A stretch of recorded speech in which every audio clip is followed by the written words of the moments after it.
With an eye made quiet by the power of harmony and the deep power of joy, we see into the life of things. Welcome to the Troubadour Podcast. Today we will be reading lines composed a few miles above Tintern Abbey on revisiting the banks of the Wye during a tour, July 13th, 1798, by William Wordsworth.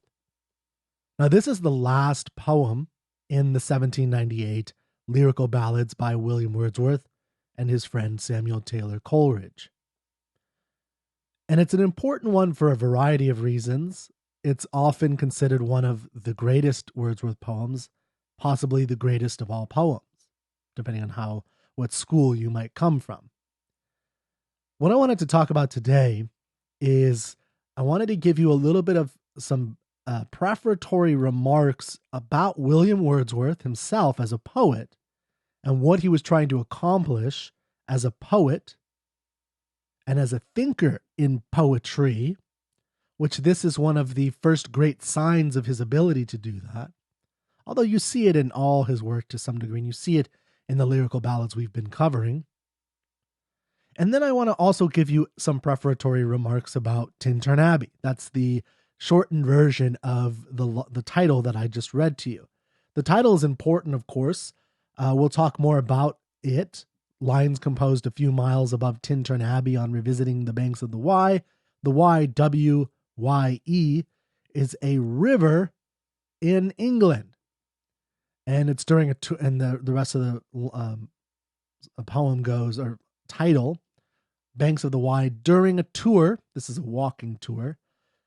Obviously not a bus tour, in July 1798, July 13th, 1798. So we're going to talk a lot about this. And one of the first things I wanted to bring up is I'm actually recording this the day after Thanksgiving.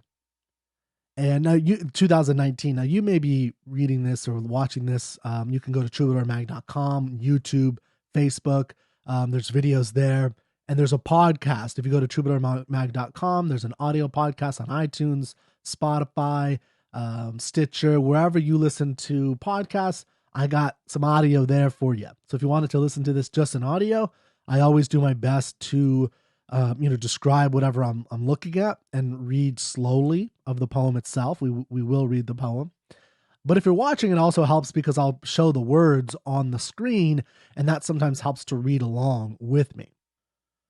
But whenever you're watching this, I wanted to, because I'm recording during the holidays, I wanted to make a point about the holidays and the mood of the holidays. And one mood, besides giving thanks and giving presents and being with loved ones, is recollection. It is to think back into your past and to remember. And when you're with family, this is often a symbolic or just a natural thing that we do, is we tell stories about our youths. When you are a 38-year-old and you go back to your family's house with your girlfriend or your wife and your new family, and your siblings are there, and maybe an aunt or a cousin, and and they're all telling stories about, oh, remember when you did this? Like, oh, I forgot that I did that. Oh, remember how rambunctious you were. You used to pull everyone's pants down, whatever, when you were 3 years old. You used to lock people in rooms for no reason at all. And you're like, oh, I can't believe that I did that. And you start remembering these things. And there's something about family and being by the hearth, the fireplace, that's about remembering and recalling your past. And it's an important prospect. And if you think about the end of the holidays is marked usually by January 1st, New Year's. And what do we do on New Year's? We plan the future, right? We make resolutions of things we will do in the future. And the resolutions must not, although they often do, they must not come out of nowhere. They should come from within you after recollections of your past. So in other words, it's critical to think back before you think forward, to recall before you resolve. And this brings up a very important question about memory. Can we reflect improperly? Is recollecting our past an automatic process, right? No, we don't have a video camera in our minds, at least not yet. Although there was a Black Mirror episode about this, which was very interesting. Think about what it would do to your life if you could instantly recall with perfect precision, like a video camera. That saw, even a 360 video camera would be even better, right? Like CCTV cameras all the time, like a Truman Show, where you see every second of your life, every second. So every argument you could go, that you have with your friend or your spouse or your brother or sister or parents, you can go, let's look at the tape. And then you actually could look at the tape like a court. I mean, that would change a lot. So someone said, no, I didn't tell you to ring the doorbell and run away. You told me to ring the doorbell and run. And then the old man came out and slipped and broke his leg. That was your fault, not my fault. Why are you? Well, let's look at the tape. Now we can know and we can resolve these types of situations. And think about like what that would do to you. I mean, that's in the Black Mirror episode, it's very interesting, the kind of difficulties that it brings up. I don't think it brings up the episode brings up all those problems that would come, but there are. Of course, there would also be benefits. There would be a lot of benefits, which Black Mirror episode kind of touches on, but not enough. I think there's also good things because we can reflect improperly. And so what does this mean? Our ability to reflect is not perfect. It's not infallible. So if it's not, then what should we do about that? Right? This is an important question about our ability to reflect. It's not perfect. It's not infallible. So what should we do? How do we make decisions, resolutions, plans for the future if our view of ourselves is wrong? I mean, let me just give you an example of how it could easily be wrong. I just already did with the grandpa story, right? Where you were a kid, you were like a little hoodlum with your friends, and you thought that your friend talked you into, dinging the doorbell and putting Pope on the bag and being a hoodlum. And you thought, oh, it was your friend. And so you never thought of yourself as a hoodlum, but then all of a sudden some proof comes in and you realize that you were the hoodlum who was always the problem. But in your mind, you always thought it was your friend who was the problem, right? And you had to overcome that. Well, that says something about you. Or I think a lot of people believe that they're leaders when they're not. And one example is we could tell ourselves, one imaginary example, but we can tell ourselves that, yeah, I'm always the leader. I'm always the one telling us what to do and where to go and how to get there and what we should be doing when we get there. But when you actually, if you had an accurate memory, you'd realize that you only did that a handful of times and that the vast majority of the time it's somebody else who's suggesting it subtly. And then maybe they make you think that it's your idea so that you're happy, right? And they're actually a very good leader and you're just a kind of a bully leader. He says, let's go this way. And you're not a real leader and you don't realize that, oh, it was your brother who was, always talking to everybody and listening to what they wanted and then suggesting a restaurant or a place to go to. And then you took that on as like, I'm the one, let's do this and blah, blah. And you're like the tyrant and your brother's the leader and you don't realize that. And so your whole life you go thinking that you're the leader and your brother is like this passive little, weakling. And that's going to say something about your character and who you are. So the point I'm making is that recollecting yourself is difficult, but not impossible. And we have to be honest about the difficulties and the possibility of being wrong or misinterpreting. Okay. This is going to be, the reason I'm bringing this up is this is the holidays, and this is going to be a fundamental theme throughout much of Wordsworth's work, but particularly of Tintern Abbey. Recollecting your past is an important part of this poem. So when we're looking at it, we're going to see him. And in the poem, it says revisiting, right? And that's an important term. He's saying lines composed, like poetry lines composed a few miles above Tintern Abbey. Tintern Abbey is a church. On revisiting the banks of the Wye during a tour July 13th, 1798. Now, there are some confusions about regarding Wordsworth and his greatness. To this day, I think we tend to underestimate him. I there are many great people throughout history since Wordsworth who has said um, a mixture of things about him. Some hated him. In his own time, he was mostly despised or his poetry was mostly despised or derided. Very few of the popular public really took a liking to him until later in his life. And he did live a long time. So he lived till 80, which was pretty long at this period of time. Whereas most of the, or many of the romantics did not live that long. Keats died at 25. Shelley died, I think, at 33 or 34, and Byron around the same age, a little bit later. So these are people who all tended to die early, but not Wordsworth. Wordsworth lived till 80. He lived from 1770 till 1850. And that's a decent life. Decent long life. Now, in his time, and afterwards, he was called, for instance, by Byron, the simple Wordsworth. And he didn't mean that in a complimentary fashion. He meant simplistic, simple-minded. But what I'm going to argue, and what I've always been arguing with the lyrical ballads, is that there is a depth to his simplicity. We often take if we read Wordsworth at all, we often take, I don't understand any of the things he's saying at all. It's just mumbo jumbo. And I actually just had a conversation recently with a good friend and a professor that I very much admire and respect. And this was his take on it. He's a very intelligent person. And he, like many of the people I know, prefer Tennyson. But I believe, as much as I love Tennyson, I believe it's because it comes from somewhat of a lack of understanding of Wordsworth. I believe Wordsworth was the greater of the poets for a variety of reasons, which we'll get into a few of those reasons. But one of the things is his simplicity has a depth that is not obvious. It's not obvious how deep his still waters run. And they are deep, philosophical. He is an idea man to a large degree. He's influenced, he has his own kind of ideas, but he's also influenced by men like John Locke, who he had, this is, with his partner, his friend, Samuel Taylor Coleridge, who hated or had big problems with John Locke. And John Locke, we remember, is the man who talked about tabula rasa, that you were born a blank slate.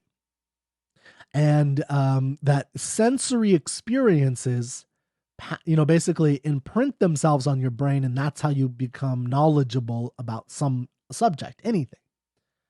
And so this is going to be relevant to the poem because Wordsworth agrees with the idea to some point of sensory, looking out in the world and seeing things, and that this impacts your mind. But there's some differences he's going to take. I believe John Locke is someone who believes more that this is a passive process. In other words, you don't do active work to make this happen. And this is where Coleridge was very adamantly, passionately against Locke, as he said, no, the imagination is the active ingredient that integrates the data sensory thing that we, and here Wordsworth will agree with that to a large extent. Okay. So we end up with a study of Wordsworth as he is the poet of the commonplace. He talks about beggars, Cumberland beggars, mad mothers, farmers, mariners, normal people often, not necessarily kings and queens and dukes and the royalty or gods and goddesses and heroes of old, but the commonplace. But he's also the poet of the sublime. Now, the sublime is a concept we will not cover in depth at this moment because it will take too long. But just understand that it essentially means evoking of awe, evoking. So make like the artist's goal in when you're saying that person evokes a sublime is they evoke a feeling of awe, AWE, in the mind of a person. And awe, think of yourself as, standing on the moon and looking out into space. Like that is an awe-inspiring, look. Even the Grand Canyon has this kind of look, but also a great work of art can have this. Or also you could see this in just great achievements where it's like, how did Edison do that with the light bulb? when you see the work that he puts into it. Not when you just know his accomplishment, but when you understand the gargantuan, nature of what he did. So Wordsworth is often misinterpreted and misunderstood. And one of my goals with this poem, and you might notice that this whole video is a little bit longer than many of the other videos that I've done. And this is because the poem itself is 160 lines.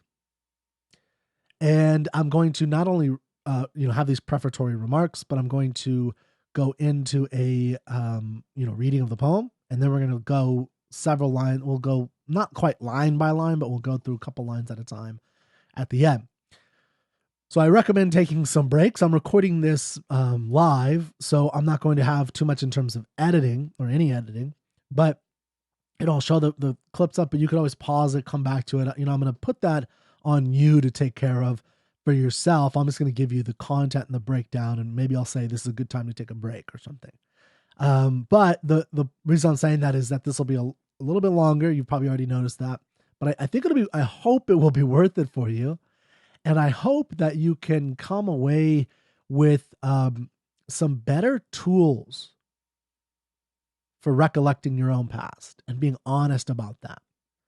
And this goes into the two purposes that Wordsworth had with his poetry, his two goals, explicitly had from a very early stage in his poetry, in his late 20s. He's writing this in the prefaces and what he called advertisement of 1798 Lyrical Ballads. And the first purpose of his poetry is the reformation of poetry. He wants to actually reform poetry. So his intention, he claims, is to use the language really spoken by men and women.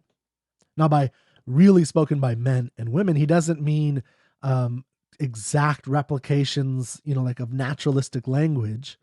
He means, and he doesn't mean even kings and queens like as they are humans. He means, for him, it's actually more the rustic, low, commonplace life. The peasants, the Cumberland beggars, the old men walking down the street type individuals. That's who he's interested in. And we're going to see why that's important in a second. And he wants to affect changes in the diction, the way we use words, which he accomplishes.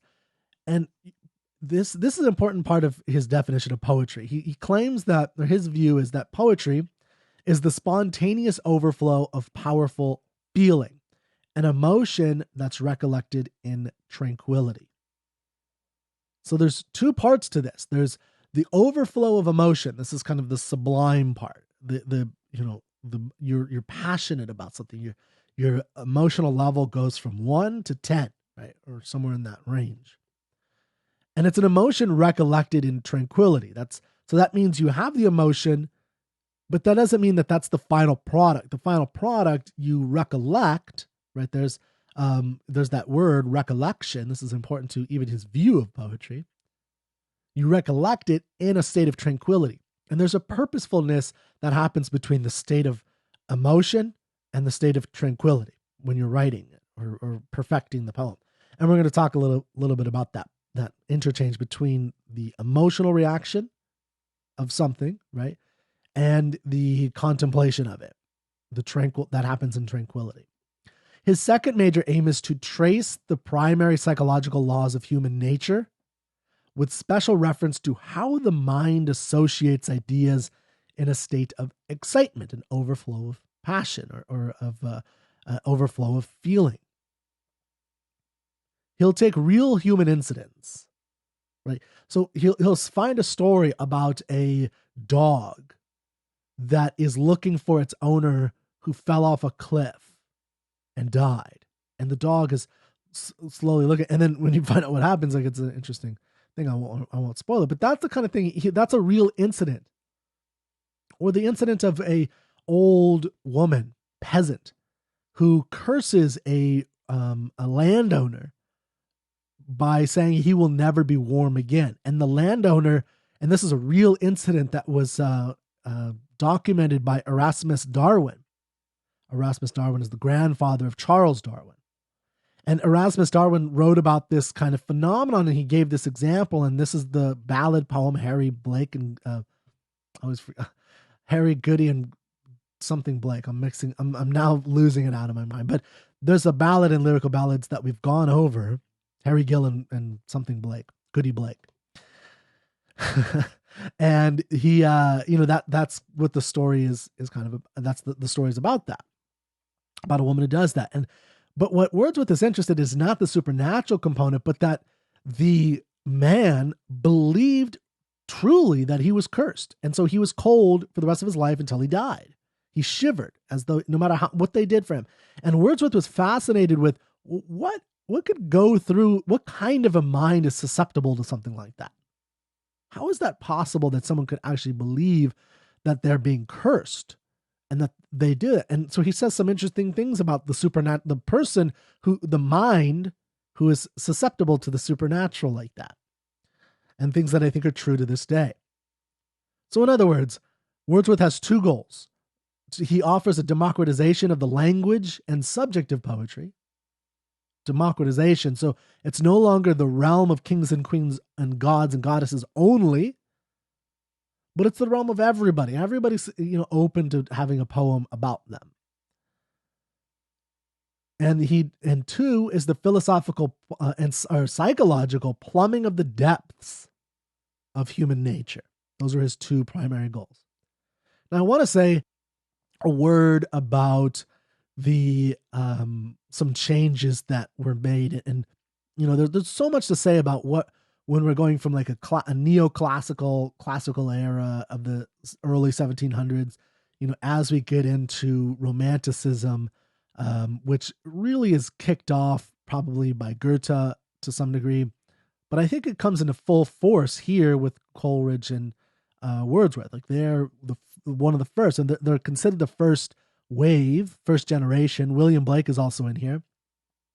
William Blake, Samuel Taylor Coleridge, and Wordsworth are kind of this first wave of Romanticism in England, but really they're a humongous part of the Romanticist movement overall, and they're the first ones. And so they're very important, but I want to give you just a taste of some of the differences and how things changed. So here are some titles of Alexander Pope's, who is the preeminent neoclassical, new classical person. Then classicism essentially is holding up ancient Greco-Roman art as the standard bearer of art.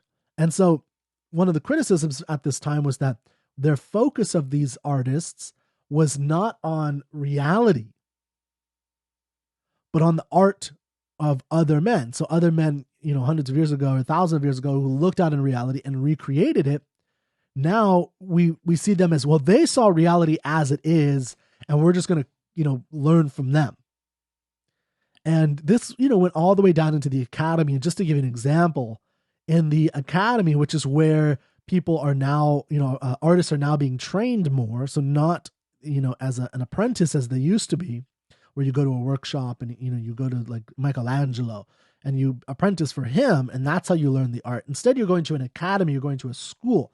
And one of the ways that they would teach painting, for instance, is they would, the great masters that were there, great masters, the teachers who were there would actually cut out from paper and paint themselves and then glue on a board or, some sheet of some sort, leaves. And then the artist would paint the leaves. So you can notice that there's an artificial nature to what the teacher is doing.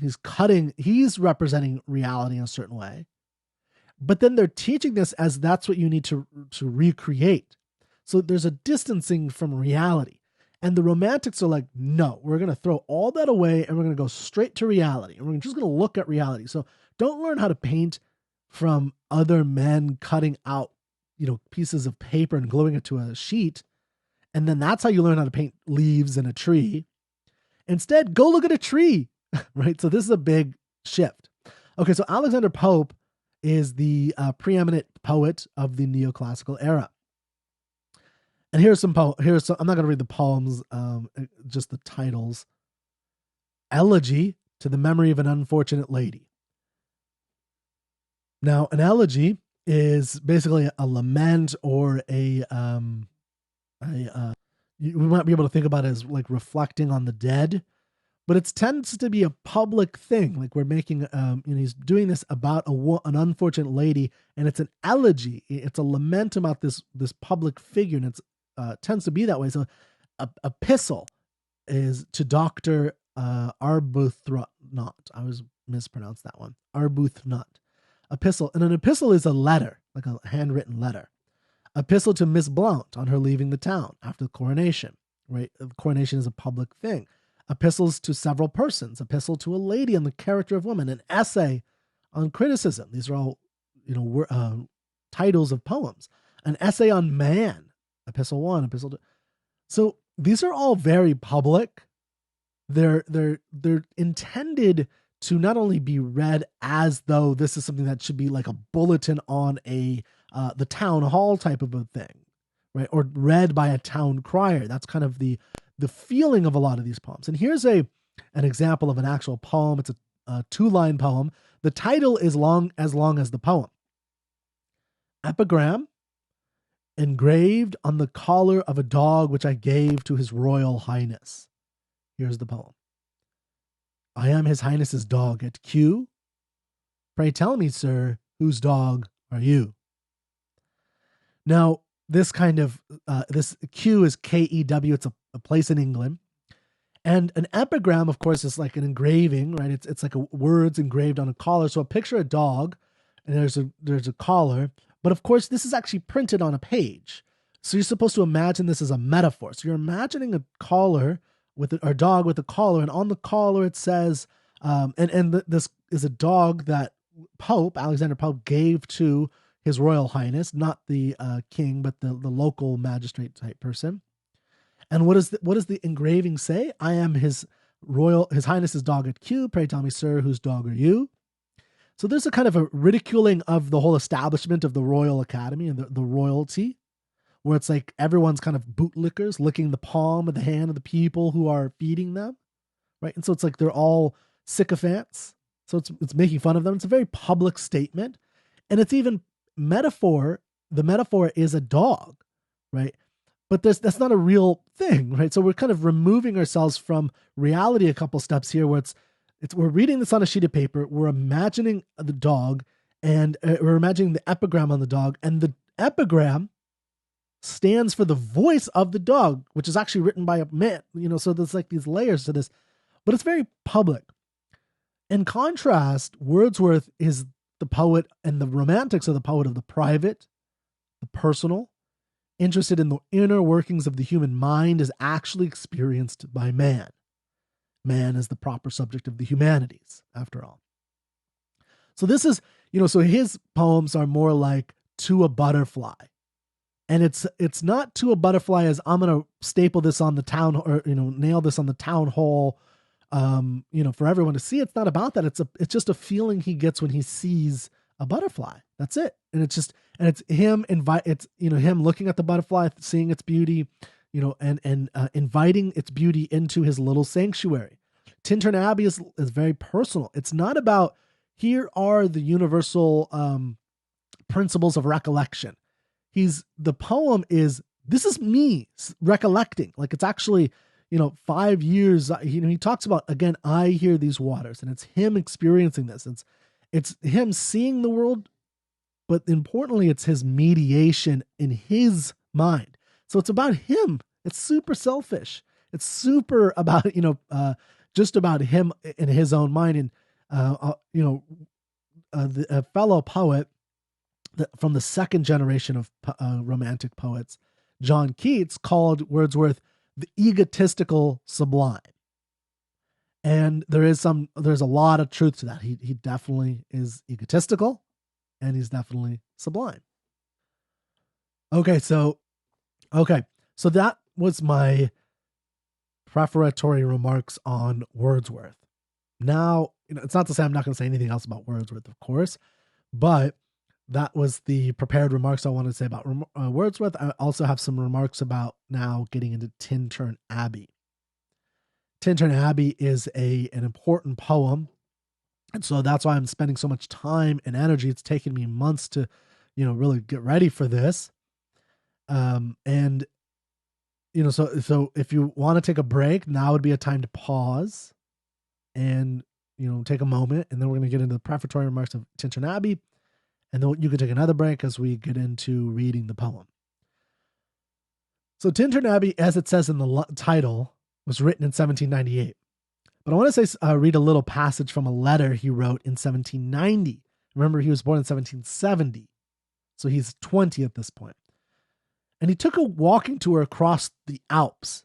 And this is, in Europe, with some friends. And in a letter he wrote, 10,000 times in the course of this tour have I regretted the inability of my memory to retain a more strong impression of the beautiful forms before me. And again, in quitting a fortunate station, have I returned to it with the most eager avidity, with the hope of bearing away a more lively picture. At this moment, when many of these landscapes are floating before miming, I feel a high enjoyment in reflecting that perhaps scarce a day of my life will pass in which I shall not derive some happiness from these images. So even at the age of 20, he's touching on his great work, which is memory, recollection, how to reflect, how to do this, which hopefully you'll get some abilities on how to do this yourself. And he regrets the inability of my memory to retain a more strong impression of the beautiful form. So he sees beautiful things as he's walking through the Alps, and he wants to hold on to them somehow. He wants them to be solid and forever and permanent in his psychology, so he can conjure them up at any time, bear them away, and have a more hopeful, lively picture. Now, in 1793, we have, of course, by the way, in 1790, so one thing about this walking tour in Europe, this walking tour in Europe is a very normal thing for young men to do. But he, of course, is doing this during the French Revolution. So the difference between, so young men today, young college men and women today in modern America and modern Western countries will go on walking tours, or they'll just go on tours of Europe. They'll go backpacking, or they'll go driving around and exploring the world, which is good. But the difference is that for Wordsworth, he went on a walking tour, and the year before he got there, the Bastille in France was stormed and the French Revolution began. So and he's 20. So this is quite and you think about your formative years being involved or around the people who are changing the whole course of human events. And he's a great poet too. So this is going to have an impact on him. And in fact, as he goes in there in 1791, he falls in love with a woman named Annette Valon in France. And she's actually, I think, of a more royalist persuasion. So if you know anything about the French Revolution, you have the royalists and the Democrats, essentially the democracy, and they wanted equality, fraternity, or whatever. They had their slogans. And then you had the royalists, which is basically keeping things the way that they were. We have kings and queens, and there's a hierarchy of class structure and things of that nature. And that's the way the world needs to work. So it's a huge shift, in the French Revolution, because the people are rising up and saying, no, we're going to be equal to the dukes and the kings. And in fact, in 1793, you have what's called the Reign of Terror, where they start to behead kings. And anybody susceptible to be beheading, it's they no longer have the kind of royal power. They now have a council, basically, elected from the people, or so-called elected, believed to be elected. Anyway, so this is the atmosphere that Wordsworth is entering. He falls in love with a French woman, Annette Valon, and they have a child. But in 1793, or before then, he is forced back to Britain because Britain goes to war with France. So he's separated from Annette and his illegitimate daughter. They never married. And, he goes on a walk in 1793 in Britain. So now he's back from England. He goes on a walking tour with some friends, and he finds himself at Tintern Abbey in 1793. And there he looks at Tintern Abbey, this old, dilapidated church. Tintern Abbey is an old church. And he thinks about his life. He's 23. He's in a chaotic moment. He doesn't know what he wants to do with his life. He's guilty about leaving Annette Valon and his daughter, Carolina. Caroline. He, is uncertain psychologically. He's in a depressed, manic state. He does, he wants to do some forms of reformation of the British Council or the British government, and he disagrees adamantly with their attack on France because he wants the French people to be able to be free, and he agrees with that kind of democracy that's coming about. But he's also confused and he's not sure what to do or how he can make a difference and what's he supposed to, he's 23. He doesn't know what to do, right? So now we get to, remember the poem is 1798. So he's 28 when he writes Tintern Abbey. But it's on revisiting. So revisiting is when he goes on a walking tour at 23, and that's when he sees Tintern Abbey for the first time in Britain. Now I want to read you a passage from a biography by Juliet Barker called William Wordsworth: A Life. Now this is referring to 1798. So now he is with his sister Dorothy. So we're spring forwarding 5 years after 1793. He's with his sister Dorothy. They're visiting a friend, the Reverend Richard Warner, on a walking tour, whose book, A Walk Through Wales in 1797, was hot off the press. The Wordsworths had long planned to take a walking tour through Wales, and their conversation with Warner prompted them to take the plunge. They caught the Severn ferry from Bristol to Chepstow, and retracing William's own route in the summer of 1793, walked the 10 miles upstream to Tintern Abbey. The next morning, they followed the Wye River up through Monmouth as far as Goodrich Castle, where they again halted for the night before walking back to Chepstow. Instead of ending the tour there, however, they revisited Tintern Abbey, this time by boat. Braving the muddy, swirling tidal waters of the Wye in one of the little coracles which plied the route, they landed at Tintern, spent the night there, and then returned to Bristol. So this is kind of now setting up that he goes there, and then now he revisits it with his sister. Whereas on his first visit to Tintern Abbey and the Wye River, he was uncertain about who he should be. Should he be a politician, a pamphleteer, a philosopher, a poet? In 1793, he didn't know. He now was certain about who he was in 1798 and what he would dedicate his life to. So the last thing before we get into actually reading the poem is that Tintern Abbey then becomes a kind of mission statement for William Wordsworth. It's now going from, we get a sense of turning into a mature man saying that this is who I'm going to be. It's a decisive moment in his life where he says, this is me. This is who I am. And he dedicates himself, of course, to poetry. Whereas before this, he was not certain. And I think many of us are in this situation or have been in this situation. And this doesn't have to be 28. It could be 38. It could be 40. I mean, it could be at any time in your life. He happened to do this at 28. But it's an important part of being an adult, of growing into maturation. And he's going to touch on themes of, well, what is childhood and what is maturation? When do those events occur in your life, and how do you know? And then how do you make that decision? And what do you do when you're confused? And so these are all part of what's happening in Tintern Abbey and, in the 160 lines that we're going to be reading next.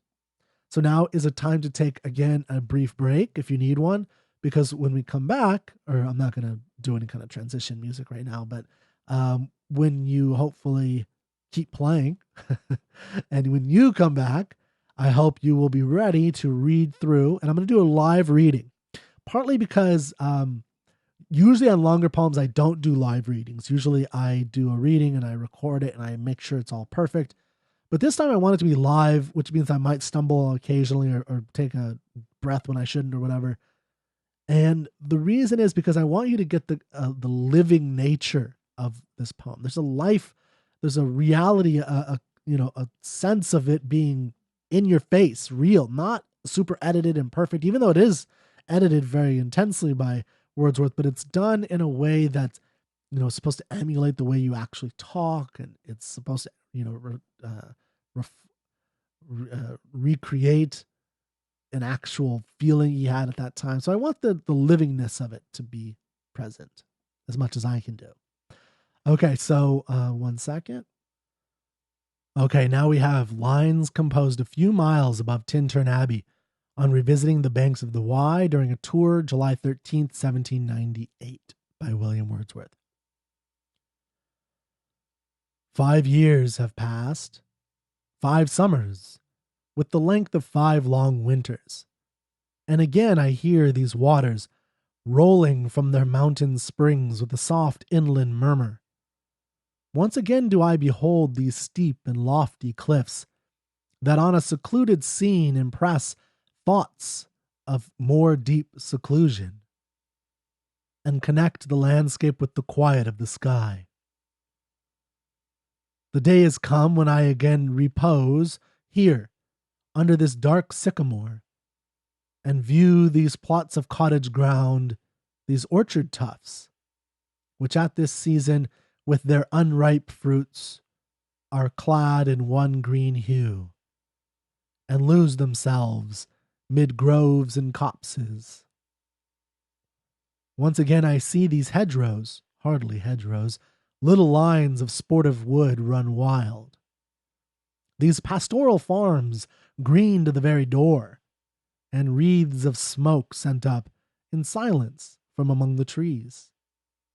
With some uncertain notice, as might seem of vagrant dwellers in the houseless woods, or of some hermit's cave, where by his fire the hermit sits alone. These beauteous forms, through a long absence, have not been to me as is a landscape to a blind man's eye. But oft, in lonely rooms and mid the din of towns and cities, I have owed to them, in hours of weariness, sensations sweet, felt in the blood, and felt along the heart. And passing even into my purer mind with tranquil restoration, feelings, too, of unremembered pleasure, such perhaps as have no slight or trivial influence on that best portion of a good man's life, his little, nameless, unremembered acts of kindness and of love. Nor less, I trust, to them I may have owed another gift, of aspect more sublime. That blessed mood, in which the burden of the mystery, in which the heavy and the weary weight of all this unintelligible world is lightened. That serene and blessed mood, in which the affections gently lead us on, until the breath of this corporal frame and even the motion of our human blood almost suspended, we are laid asleep in body and become a living soul. While, with an eye made quiet by the power of harmony and the deep power of joy, we see into the life of things. If this be but a vain belief, yet, oh, how oft, in darkness and amid the many shapes of joyless daylight, when the fretful stir unprofitable, and the fever of the world have hung upon the beatings of my heart, how oft in spirit have I turned to thee, O sylvan Wye, thou wanderer through the woods! How often has my spirit turned to thee! And now, with gleams of half-extinguished thought, with many recognitions dim and faint, and somewhat of a sad perplexity, the picture of the mind revives again, while here I stand, not only with the sense of present pleasure, but with pleasing thoughts, that in this moment there is life and food for future years. And so I dare to hope, though changed, no doubt, from what I was when first I came among these hills, when like a roe I bounded o'er mountains by the sides of the deep rivers and the lonely streams. Wherever nature led, more like a man flying from something that he dreads than one who sought the thing he loved. For nature, then, the coarser pleasures of my boyish days and their glad animal movements all gone by, to me was all in all. I cannot paint what then I was. The sounding cataract haunted me like a passion. The tall rock, the mountain, and the deep and gloomy wood. Their colors and their forms were then to me an appetite, a feeling and a love that had no need of a remoter charm by thought supplied, not any interest unborrowed from the eye. That time is past, and all its aching joys are now no more, and all its dizzy raptures. Not for this faint eye, nor mourn nor murmur, other gifts have followed. For such loss I would believe abundant recompense. For I have learned to look on nature not as in the hour of thoughtless youth, but hearing oftentimes the still sad music of humanity, nor harsh nor grating, though of ample power to chasten and subdue. And I have felt a present that disturbs me with the joy of elevated thoughts. A sense sublime of something far more deeply interfused, whose dwelling is the light of setting suns, and the round ocean and the living air, and the blue sky, and in the mind of man. A motion and a spirit that impels all thinking things, all objects of all thought, and rolls through all things. Therefore am I still a lover of the meadows and the woods and mountains, and of all that we behold from this green earth, of all the mighty world of eye and ear, both what they half create and what perceive, well pleased to recognize in nature and the language of the sense the anchor of my purest thoughts, the nurse, the guide, the guardian of my heart and soul of all my moral being. Nor perchance, if I were not thus taught, should I the more suffer my genial spirits to decay.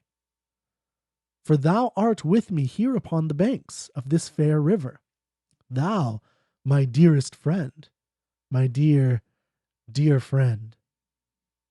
And in thy voice I catch the language of my former heart, and read my former pleasures in the shooting lights of thy wild eyes. Oh, yet a little while may I behold in thee what I was once, my dear, dear sister.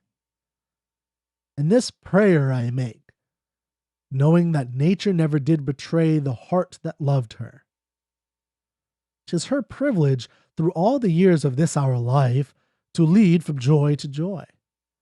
For she can so inform the mind that is within us, so impress with quietness and beauty, and so feed with lofty thoughts, that neither evil tongues, rash judgments, nor the sneers of selfish men, nor greetings where no kindness is, nor all the dreary intercourse of daily life, shall e'er prevail against us, or disturb our cheerful faith, that all which we behold is full of blessings.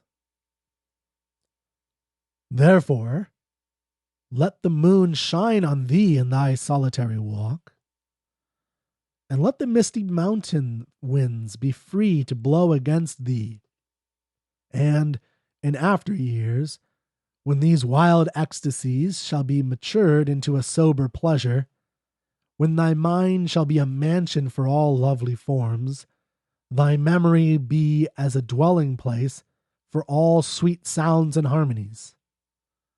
Oh, then, if solitude, or fear, or pain, or grief should be thy portion, with what healing thoughts of tender joy wilt thou remember me, and these my exhortations? Nor, perchance, if I should be where I no more can hear thy voice, nor catch from thy wild eyes these gleams of past existence, wilt thou then forget that on the banks of this delightful stream we stood together, and that I, so long a worshipper of nature, hither came unwearied in that service? Rather say with warmer love, oh, with far deeper zeal of holier love. Nor wilt thou then forget that after many wanderings, many years of absence, these steep woods and lofty cliffs, and this green pastoral landscape were to me more dear, both for themselves and for thy sake. Okay, so that's the end of the poem. And I hope you enjoyed hearing that. This would be a good time to take a break because we are going to finish up by a, not a line by line, but, several lines at a time discussion of the poem and kind of breaking into the meaning of it. And I do want to say quickly a couple things that it's interesting living in 2019. Wordsworth was 18 months older than his sister. And you notice at the end, he's addressing his sister and saying, like, you're so young and you're just wild like I was 5 years ago. She's 18 months younger than him. So she's not that young. She's not that much younger than him. Like, she's like 26 and a half and he's like 28 and a half or something like that. And there's something today where we would call, I think some feminists might call this like mansplaining. Like he's mansplaining her. But I think this is the kind of mansplaining that should happen. This is a good mansplaining. Like and he is being egotistical. He's very egotistical. Yeah, he's saying like, I went through this and, but that's where he is. And there is sometimes this feeling, and sometimes it can be condescending and you have to have what's called tact. But, when you, I think it's interesting that she's only 18 months younger and that he's coming to this huge revelation. Now, of course, she absolutely loved her brother and revered him as one of the greatest poets of all time, and she understood that. And so there's something there too. Here's a picture, a painting of the inside of Tintern Abbey. If you're watching on troubadourmag.com, Facebook, or YouTube, you can see a little painting here. So this is what Tintern Abbey might have looked like closer to the time period of Wordsworth. You'll notice, and I'll bring this image up again later, but this is an image I wanted to show of a cottage. There's something of, I think this is a Thomas Kincaid. There's something of the pastoral idyllic nature that he's looking on sometimes, where he's kind of, even though there's bad things going on, there's something, there's bad things in terms of there's vagrant gypsies walking around. There's, hermits in the background, and there's people who are on the outskirts of society, but there's a kind of perfection and quaintness to the scene that he's painting sometimes in this poem. Here is a scene of the Abbey, painted again, that may be similar to what Wordsworth would have seen, except Wordsworth would have been higher up. So if you're looking at this is actually from the ground level, looking across the River Wye into the Abbey. So you could see this Abbey. And again, this Abbey is a medieval structure. It's old, it's hundreds of years old, and it's already broken down and dilapidated by Wordsworth's time. And now here's a postcard that might have actually been somewhat similar to what Wordsworth would have seen. It's changed. This is a picture. So there are certain cottages that aren't there anymore that have been, torn down years ago. But one of the things I really like about this is this image, if you're looking on the video, is that there's like a little leaf. If you look in the left corner, there's a leaf. And there's a moment, which I'll try to remember to bring this postcard. I think there's a postcard I found online. This postcard back up later, because there's a moment when he talks about leaning under a sycamore tree. And I like this picture because it feels like you're leaning under a tree and there's this leaf that's cropped in the corner of the picture. And it's, revealing that you're actually sitting back looking on at this thing. So you're not, you're not like you're a part of nature in a sense, right? So you're enveloped by nature in this photograph. And this is what I think Wordsworth is getting at with his poem is he's kind of expressing that idea that he's sat back in the same sycamore tree 5 years earlier, and he's going back to that sycamore tree. He's sitting under it, and he's looking at Tintern Abbey, and he's contemplating all this stuff that he's thinking about here. And all the language is charged with, it's not just looking on reality, and nature is a stand-in for reality. But let's be clear here. This is what he means. He says, look at reality, the facts. Don't look at the cutout picture that your teacher gave you.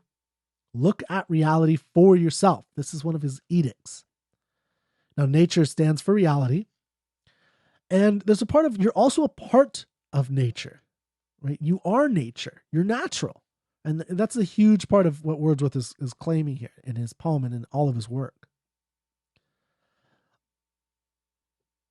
Now, I'm going to do my utter best not to take forever on this, but there's just so much to go through. I mean, this is a poem that you can go through forever and ever, literally forever. I mean, this is a poem that you can revisit literally forever until the day you die, and you will get new things out of it. One of the things I want to aim at helping you get is some tools for translating it. One way to translate a poem is to take it, section by section and just kind of rewrite it. So, I mean, and because I think this is open to everybody. And I have some notes on my iPhone, so you might see the video of my iPhone sticking out here. So in the first couple of lines here, we have 5 years have passed, 5 summers with the length of 5 long winters. And again I hear these winters rolling from their mountain springs with a sweet inland murmur. These are ripe with meaning, and if you try to take it seriously, you could see he starts off with 5 years have passed, and he's going from a fact, and this is something he does a lot. He's going from a fact of reality. He's going to go from sometimes he'll go from visuals, but then he's going to go into how he feels about that fact. So that's an important thing, is that this is part of the interrelationship between man and reality, is that there's a reality out there, but then it's processed somehow in your mind. And he does this with the structure of his words. It begins with 5 years have passed. That's just a fact. The poem even starts off 1798, blah, blah. 5 summers. So the fact is that they were 5 summers. But here's where the feeling comes in, with the length of 5 long winters. Okay, so yeah, there were 5 winters because there were 5 summers that he was past, but he emphasizes the length. So he says 5, 5, 5, right? He says it 3 times in 2 lines. He says the word 5. But notice how the 5 changes. At first, it's just a fact that you write on a piece of paper, right? 5 years. And it's just, more of a fact. The fact gets clearer. It's 5 summers. So it's the summer. It's July 13 when he comes back, and we already know that. With the length of 5 long winters. Now, winters have a lot of connotations. Even though in reality he's there in the summer, the past 5 years of his life, because of the turmoil of the revolution, the turmoil in his life, the uncertainty with his wife or his lover, Annette Vallon, the uncertainty with his daughter, the uncertainty with how he's going to make money. He's not making any money right now, or very little. He's struggling to get by. There's all these uncertainties. So it's like a depressed state that he's in, like a winter. And again, I hear these waters rolling from their mountain springs with a soft inland murmur. And I like the word murmur. He uses it in many of his poems. But it makes nature seem like it's talking to you, right? Like imagine you're at a crowd and you're talking to a friend and you hear the murmurings of all these other people around you. Like murmur. That's what nature's doing.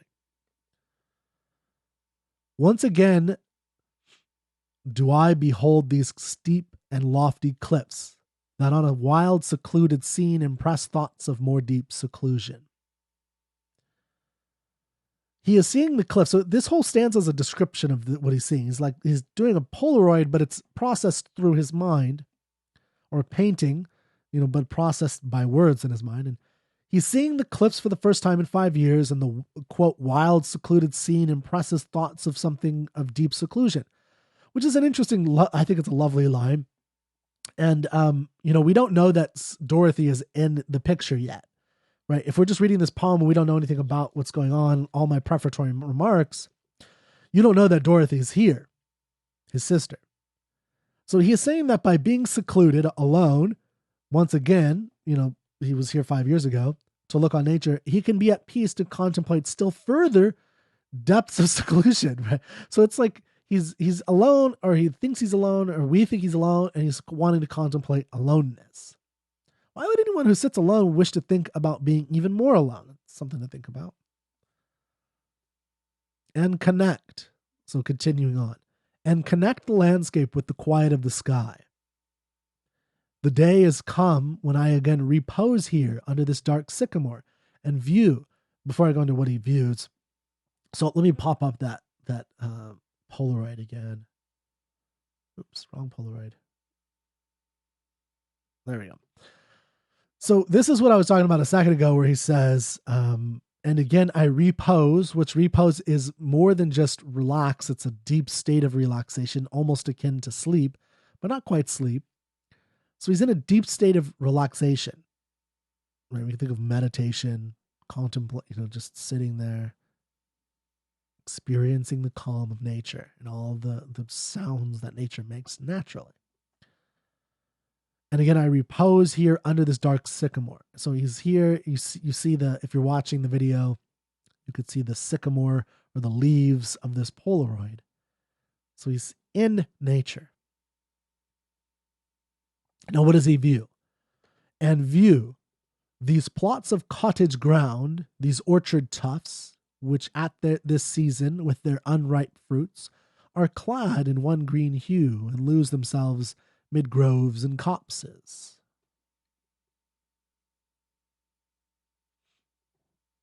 So he's describing the area. He's looking at cottage grounds. Like, think of that Thomas Kincaid cottage I showed you earlier, right? Clad in one green hue and lose themselves mid grove. So they're just they look like they're one with nature. And, with their unripe, for their fruits that are not quite ripe. So they're not in the period of picking their fruits. So you can still see the fruits growing. So he's just describing it, but in a beautiful way, I think. Clad in one green hue and lose themselves mid groves and copses. Once again, I see these hedgerows.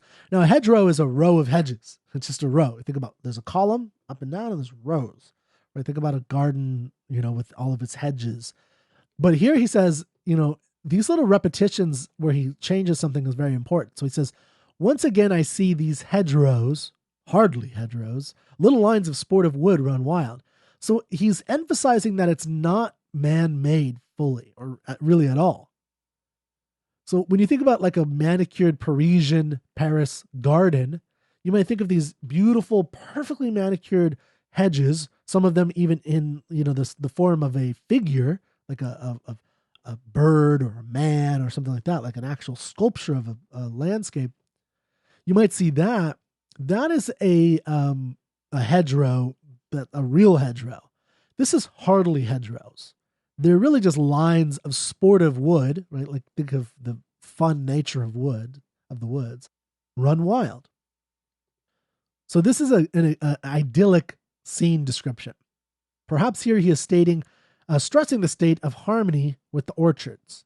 An orchard is, again, and that's a man-made thing. So there's an integration between the natural world and the world that is affected by man and manipulated by man. And what he's looking on is the blending of those two. Okay, let's read the rest of the stanza. These pastoral farms, green to the very door, and wreaths of smoke sent up. So visualize this. The cottage I showed you of Thomas Kincaid. There's green grass and hedges all the way to the door of this cottage, right? It's amidst nature. And he can see these wreaths of smoke in the trees. sent up in silence from among the trees, with some uncertain notice, as might seem of vagrant dwellers in the houseless woods. So there's gypsies just kind of living in, on the ground and in huts, right? So that's what he's also seeing is gypsies, and there's homeless people, right? And at this point, the houseless woods, right? So woods without houses, or of some hermit's cave. So he's picturing a hermit, where by his fire the hermit sits alone. Obviously, he sits alone, and he's contemplating aloneness. Wordsworth is. So this is very important here. Is the implication of the view of aloneness that he's emphasizing again and again and again, and what he's seeing, and there's a lot we could talk about with the people on the outskirts of society, right? These are people who are not in the cities and towns, are not part of the hustle and bustle. They kind of do their own thing, and to Wordsworth, they're somewhat more part of nature. And this is where I think he goes wrong philosophically, but that's a different discussion. But because they're, more at one with nature, they're more, living in nature. They're in the cave. They're just living off the land. They're not, major industrialization. So there's a kind of a separation between industrialization and this natural land. But that's not his focus, by the way. He's just in this poem, he's mostly just describing the scene. And I think, again, when you think about his relationship between what he factually sees, right, observing reality, and now you're getting his fancy coming in. So his imagination. So he's, he doesn't know that there's a hermit. With some uncertain notice, as might seem of vagrant dwellers or of some hermit's cave, this is his fancy. He doesn't know that there's a hermit there in those caves. He's just imagining there is. Okay, second stanza. These beauteous forms, through a long absence, have not been to me as is a landscape to a blind man's eye. Now think about that for a second. Pause and really ask yourself what you think he means by as is a landscape to a blind man's eye. If a man is blind, he can't see the landscape, right? So though absent long, these forms of beauty have not been to me as is a landscape to a blind man's eye. Though he has been gone for 5 years, the earlier vision of 1793, when he was 23, left an indelible impression on his imagination. Remember the letter I wrote earlier where he wished, when he was going through the Alps, that he could 10,000 times hold on to it? Well, he's saying, in returning to the Tintern Abbey, that some of it did stick with him. Some of it did. Like, there was something to it. And it wasn't like a landscape to a blind man's eye, because a landscape to a blind man's eye is meaningless. But to him, there is meaning. It's not like that. He can see none of it, and so he can make no impression on the blind man's eye. But with Wordsworth, he can see. He knows something he remembers something of the revisiting or the first visiting. So we have something about the recollection where he says it's not that bad, right? When we're talking about the theme of recollection, he's saying it's not as, remembering the 5 years ago is not as, or over the span of 5 years since I have been here, my memory has not been as bad as I had worried, where I knew nothing of it. There was something that I remembered. And he goes on.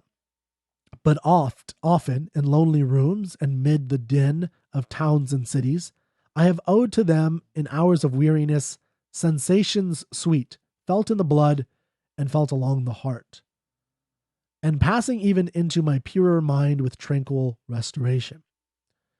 So this is like, if you've read his poem Daffodils, I Wander Lonely as a Cloud, he talks about seeing something in nature, taking that thing in his mind only, not plucking the daffodil and taking it with him, but taking the vision and bringing the vision home and laying on his couch and, dancing with the daffodils and that feeling of dancing. And he's able to take that restorative, meditative power with him. We live in a time in 2019, by the way, where people are talking about meditation. If you're talking about meditation, you need to be reading Wordsworth, because he comes before all of you, and he does a much better job than the Harrises and all the people out there, the Tim Ferrisses that talk about, meditation. This is the meditation par excellence, because it actually uses your mind, not clearing your mind like you're supposed to do with meditation.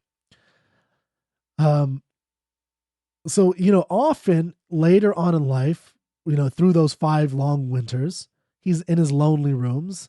And when he's, in the midst of towns and cities, he owes to that city of he owes to that vision of nature from Tintern Abbey and all those wearies of sensations sweet, which he felt in the blood and felt along the heart, and passing, into a tranquil restoration. So there's a healing power he's emphasizing here.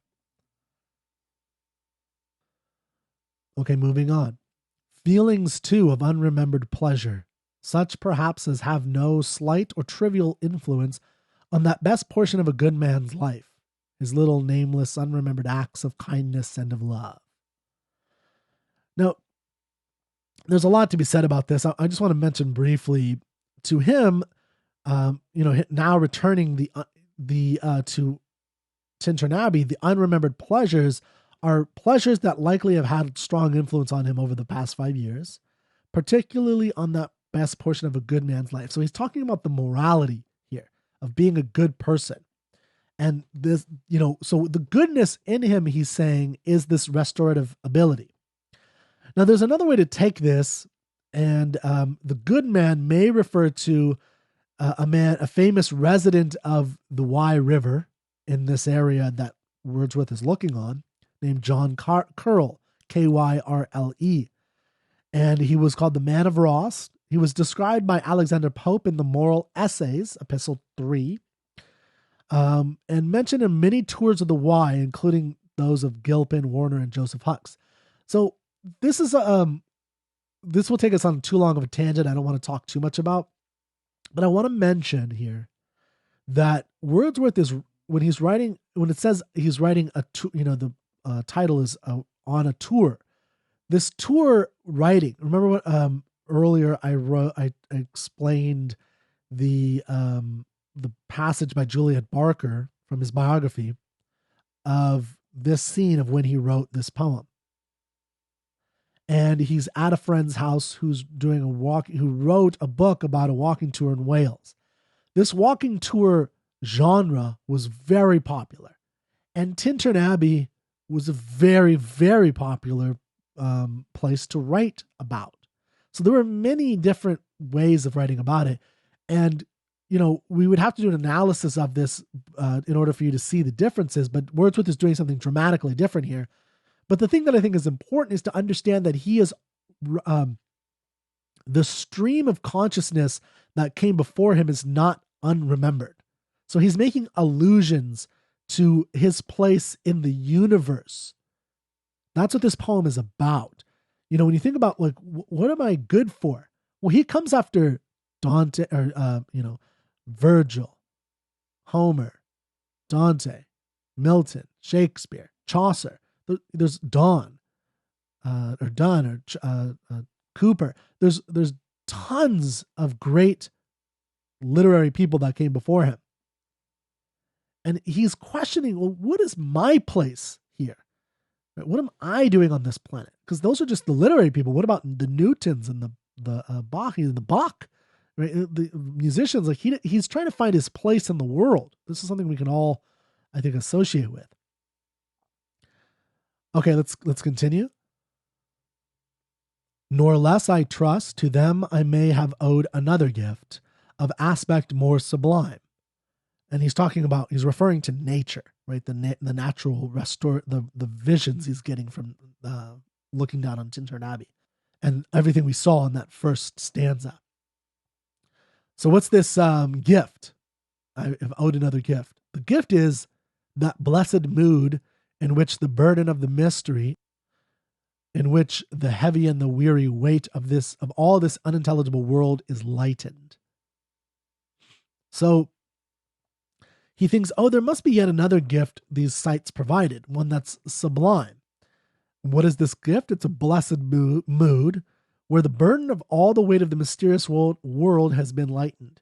And this, for me personally, there's been occasional odd moods that I've been in where I felt almost a jealousy of those individuals most faithful to an almighty God in heaven. None of the strange unknown mystery irks them. If a meteor were to come in and kill us all, they would see it and be like, well, this is God's will, if they were true believers. No thought about unknown asteroids or diseases or anything like that. If God decreed it, then it shall be. For a true believer, all the mysteries of the unknown are not to be feared, except through the medium of a trust in God. So in this quote, we're getting, he's saying that that same feeling can be had by just looking at nature and the power of reality, and that our understanding and our process of looking at reality. And this mood alleviates the heavy burden, the mood of the restorative mood of looking out at reality, alleviates the heavy burden of a need to have every mystery answered before tranquility can be experienced. So this is something that you can do, is you can just kind of lighten your mood by going out into nature. And continuing that serene and blessed mood, he's going to continue, in which the affections gently lead us on, until the breath of this corporal frame and even the motion of our human blood almost suspended, we are laid asleep in body and become a living soul. The mood does even more for us than just kind of restore us and make us tranquil and make us and remove the burden of the mystery of the unintelligibility of the world, that we can't know everything, right? So to kind of remove that burden, those are the things that the vision that he described in stanza 1 can do for you and for him, what it does for him. What it can also do is, and this is important for what I said at the beginning about recollecting for your own self, in future moments, as our affections lead us in life, when we're trying to make decisions about resolutions, this serene and blessed mood will be with us until we are laid asleep in body and become a living soul. So it can be a unifying element of your entire life, where you think about where you came from and where you're going for all things, for all time. And this become a living soul, his illusion itself has a grandiosity of the stream of consciousness, or not the stream, like a stream of literary connection from the beginning of literature to now. The living soul comes from Genesis 2:7. And the Lord God formed man. So we're talking about the formation of humanity, what makes us humans. Formed man of the dust of the ground and breathed into his nostrils the breath of life. And man became a living soul. And also Milton wrote about this in Paradise Lost. This said, he formed thee, Adam, thee, O man, dust of the ground, and in thy nostrils breathed the breath of life. In his own image he created thee, in the image of God, express, and thou becamest a living soul. As with an object that excels the sense, dazzled and spent, sunk down, and sought repair of sleep, which instantly fell on me, called by nature as in aid, and closed mine eyes. Mine eyes he closed, but opened, left the cell of fancy, my internal sight, by which abstract, as in a tense trance, methought I saw, though sleeping, where I lay and saw the shape still glorious, before whom awake I stood. So this is the blessed mood. This blessed mood is connecting to this, Wordsworth would think of it as a living power in nature, but that we're part of this power. And here's the last of the stanza, his stanza, Wordsworth. While with an eye made quiet by the power, E-Y-E, eyeball, quiet by the power of harmony and the deep power of joy and emotion, of pleasurable emotion, we see into the life of things. So he's not, he's now our mind has gone quiet from this harmony with nature. We gain a deeper power of joy. So we're more capable of making the decisions we was talking about in recollecting, because we gain a serenity that we're able to differentiate between the world of what we control and what we don't control, where, we're part of that now and we're able to see it a little bit better. This next stanza I want to go through quickly. It's very short. It's the shortest stanza. It's important because he's now, there's a moment where he doubts himself for a second, but then he says, no, no, no, I'm not doubting myself. So he says, if this be but a vain belief, but oh, how often in darkness and amid the many shapes of joyless daylight, when the fretful stir unprofitable and the fever of the world have hung upon the beatings of my heart. So when he's depressed, how often in spirit have I turned to you, O Sylvan Why? So Sylvan is like a term that goes back to Homer and Virgil, when they would talk about the river gods. You wanderer through the woods, right? Here's the Wye River being a person, a personified creature. How often has my spirit turned to me? So he doubts himself, like maybe this is a vain belief, but then he says, no, no, no. Over the past 5 years, I've returned to you so many times and it's done this over and over again. There's a semblance of now he's left childhood and is becoming a mature man. And that's going to be his next stanza is going to be about this. He's going to talk about that transformation from the childhood visions of just kind of feeling pleasure to his mature, sober capabilities of controlling this. And now, with gleams of half-extinguished thought, with many recognitions dim and faint, and somewhat of a sad perplexity, the picture of the mind revives again. So returning to the present, 1798, looking on Tintern Abbey has given him half-extinguished thoughts. There he is, having many recognitions of his past time at Tintern Abbey, and a picture begins to emerge. While here I stand, not only with the sense of present pleasure, but with pleasing thoughts that in this moment there is life and food for future years. So here's a moment of his confidence. Because standing there, he has a sense of his present pleasures. So now that he's done this recollection, this visual restoration of his soul, by looking out and hearing and seeing and tasting and feeling all of nature around him, he says that he has pleasing thoughts that in the moment there I slide, or there I sit in food, there I have food for future years, meaning he has the fuel for years to come. There's a scene in The Fountainhead, if you know the book, Howard Rourke, it's by Ayn Rand, the character is Howard Rourke. The architect is, he creates a valley of little homes, in Monadnock Valley. And a little boy on a bicycle comes down, sees this, he thinks it's beautiful. He talks to Howard Rourke, the creator, and he thanks Howard Rourke, and he says, you've given me the fuel to live a lifetime, basically. And that's what Wordsworth is saying that you can do with nature. Because the question for that scene is, where did Howard Rourke get it? He got it through nature.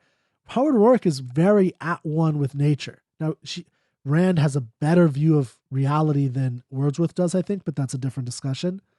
But they both, Howard Rourke is, at one with the rocks and the trees, but he wants to reshape it. That's what he wants to do, but this is a whole other discussion.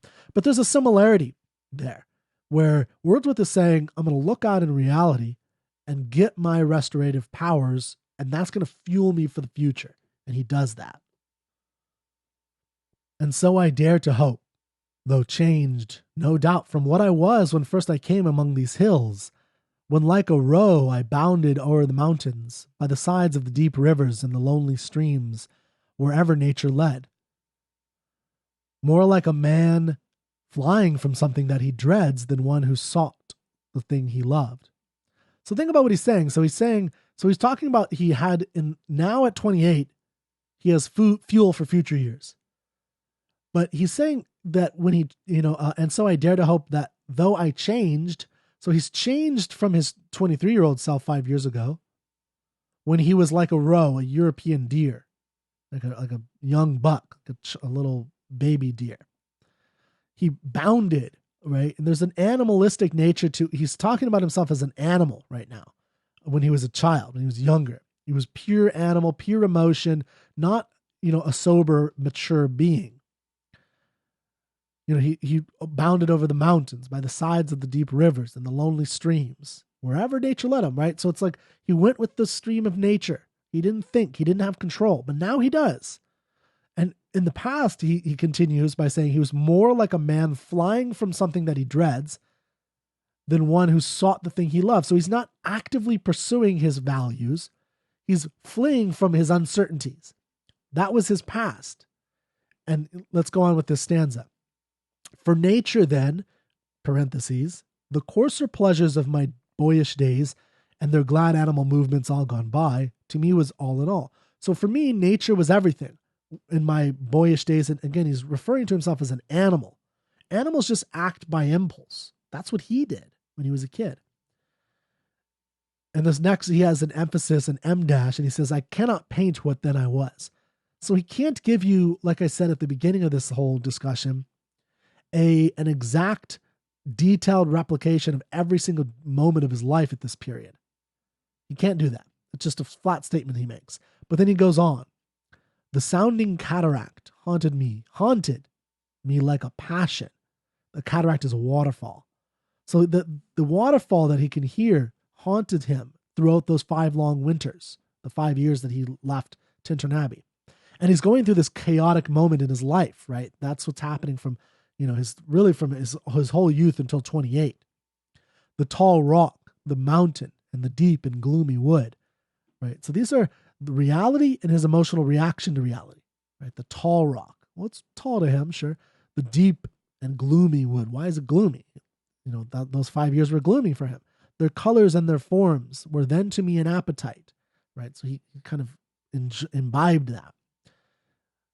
A feeling and a love that had no need of a remoter charm, by thought supplied, not any interest unborrowed from the eye. So first there are natural objects which become an appetite, and you could think of appetite as in the way that you probably think of it as, wanting to eat, but it's a desire.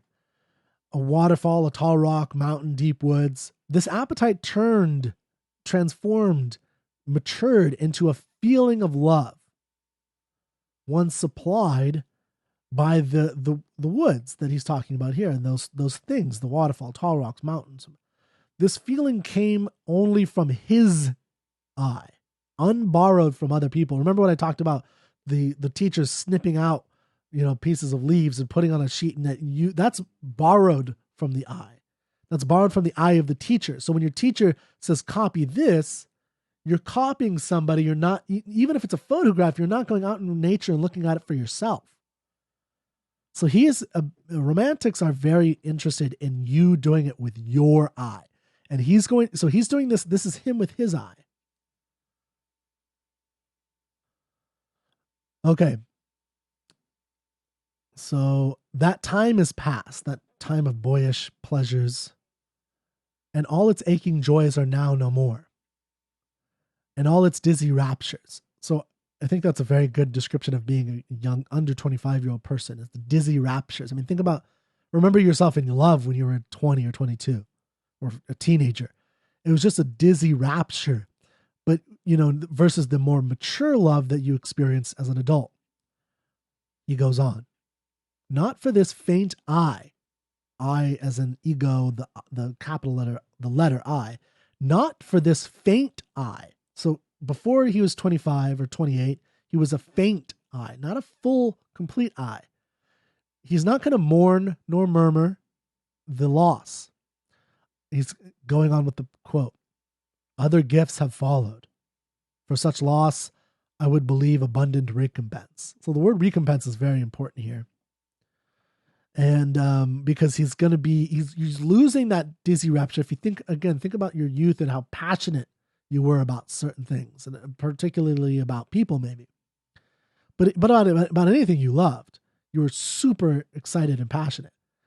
Now, it's not that you're not passionate anymore, but it's that you're more sober with it, right? You have more, but you're recompensed for something. What are you getting in compensation? For I have learned to look on nature not as in the hour of thoughtless youth, but hearing oftentimes the still sad music of humanity, nor harsh nor grating, though of ample power to chasten and subdue. The gift is having learned a new way to look on nature and having a control over that. One, this gift allows him to look on nature and hear the sad song of humanity. So this is the relationship between looking on reality and perceiving something conceptual or fanciful. So, he's seeing the hermits, the gypsies, all these people, but he's also getting an aspect of, looking at this dilapidated, forgotten, dead church that nobody uses anymore. Nobody goes to that church anymore. So he gets a sense of the whole totality of humanity and his place in it. That church used to be a lively thing. Men spent decades, a whole 150 years to build that abbey. Right? Churches took a long time to build in the medieval times. And now there's no one there. So he's looking at the whole totality of the sad music of humanity. He sees it now. It's like this beautiful, watch the movie August Rush, where he sees like music playing in reality. This is him as a creator. And I have felt a presence that disturbs me with the joy of elevated thoughts. A sense sublime of something far more deeply interfused, whose dwelling is the light of setting suns, and the round ocean, and the living air, and the blue sky, and in the mind of man. A motion and a spirit that impels all thinking things, all objects of all thought, and rolls through all things. The joy he feels is a sense. It's a sensory thing, right? It's almost like a sixth sense. Interfused, by the way, means joined or mixed. And here's what's being joined or mixed. Right? So he's talking about causality. And he's going to use, the next word he's going to use is therefore. So this is not just a mystical experience he's having. This is a reasoned argument about something important. And he is influenced by Newton. And he's not, there's a view that the Romantics are completely against reason. This is not true. But they're saying that reason in this period of time, and I agree with them, is missing something. So what he's conjoining with, what the sense that is conjoining with reality and his emotion are the light of setting suns. Now think about suns, multiple suns. There are more than one suns in the universe or in our solar system? No, there's just one sun. So what does he mean suns? He's talking about the totality of the connection between his life. He saw suns. He saw one sun, but it was suns. Day 1, day 10, day 47. Let's connect the dots. Connect the suns. It's one sun, but it's multiple times in his life. Just like you have the continuity of humanity, where you have pre-medieval times, you have medieval times where people are building the Tintern Abbey, and then 1798, it's dead. Nobody's using it anymore. They've moved into the cities. Light of setting suns are being conjoined with his sublime sense. Round ocean, living air, blue sky, and the mind of man. So there's other men. There's a connection he's talking about. The mixed power is emotion, is both emotion and a spirit.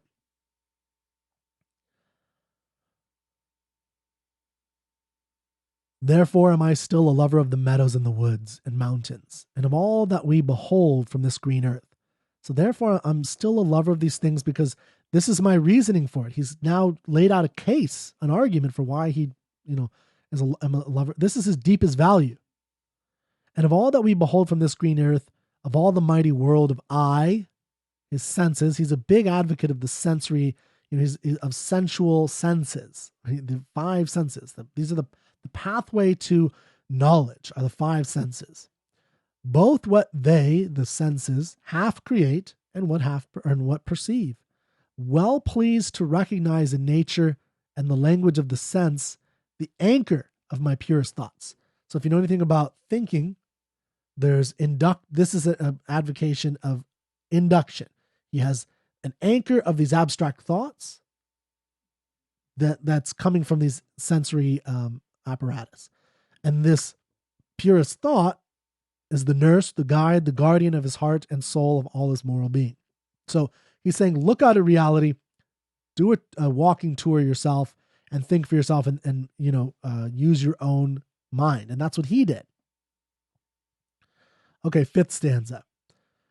Nor perchance, if I were not this taught, should I the more suffer my genial spirits to decay. So this is the last stanza where he's going to talk about his sister here. For thou art with me here upon the banks of this fair river, thou, my dearest friend, my dear, dear friend. There is something from Psalms about the walking side by side with him. Yes, though I walk through the valley of the shadow of death, I will fear no evil, for thou art with me. Thy rod and thy staff, they comfort me. And he's saying that even were he not educated in the way that he has described above, he would not suffer because you, Dorothy, he's going to say, are here with him, and he can experience his former pleasures in your eyes. That's what he's going to say next. And in thy voice I catch the language of my former heart, and read my former pleasures in the shooting lights of thy wild eyes. So he's saying, like, I see in your voice and in your wild eyes as you experience Tintern Abbey for the first time, like I did 5 years ago. I can see my pleasures that I have now sobered into a mature love in your eyes, the dizzying rapture. Oh, yet a little while may I behold in thee what I was once, my dear, dear sister. Right? And this prayer I make, knowing that nature never did betray the heart that loved her. So nature never betrays. It's very straightforward. 'Tis her privilege through all the years of this our life to lead from joy to joy. So we go from, this is what it means to be a life that we can go a straight line into greater and greater and greater joys. Nature has the ability to lead us from one joy to the next. The mind that is within us. Make sure I have this on here, on the screen. The mind that is within us, so impressed with quietness and beauty, and so feed with lofty thoughts, that neither evil tongues, rash judgments, nor the sneers of selfish men, nor greetings where no kindness is, nor all the dreary intercourse of daily life, shall ever prevail against us or disturb our cheerful faith, that all which we behold is full of blessings. The power he's been talking about in this poem allows you to overcome the evil things people say, evil tongues, right? People will say bad things about you. And in Wordsworth's life, they did. Irrational judgments. So when you're dealing with other people, there's going to be a lot of irrational judgments that they make, a lot of irrational things they do. Go back to nature. Go back to this vision of restoration. Read this poem again. It'll give you a calmness. It'll restore your mind. The looks, sneers, the selfishness that bad men give, neither those things nor unkind greetings of the daily grind of life, none of those things will win against us. We have a power. This is a statement of self-esteem. This is what self-esteem looks like. He has a power that I don't care about anything else because I know my deepest values.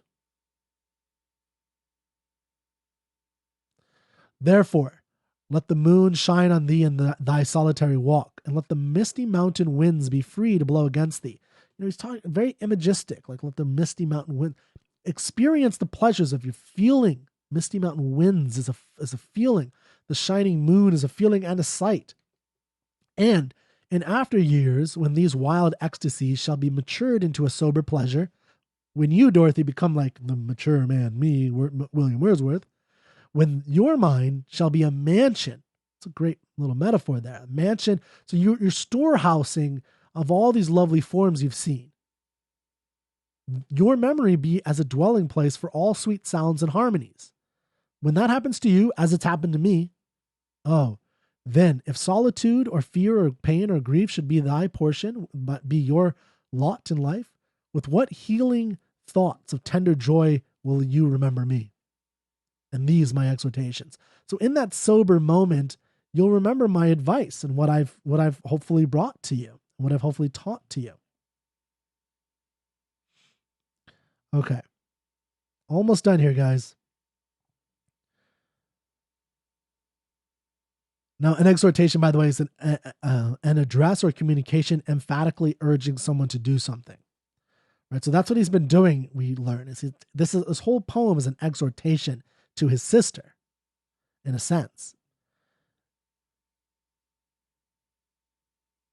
If I should be where I no more can hear your voice, nor catch from thy wild eyes these gleams of past existence, will you then forget that on the banks of this delightful stream, we stood together, and that I, so long a worshiper of nature, here came unwearied in that service. So he's saying, whether I leave you, whether I die, whether I go somewhere, will you forget me? No, you're going to be, this is now part of who you are. Rather say with warmer love, oh, with a far deeper zeal of holier love. Nor will you then forget that after many wanderings, many years of absence, these steep woods and lofty cliffs and the screened pastoral landscape were to me more dear, both for themselves and for thy sake. Okay.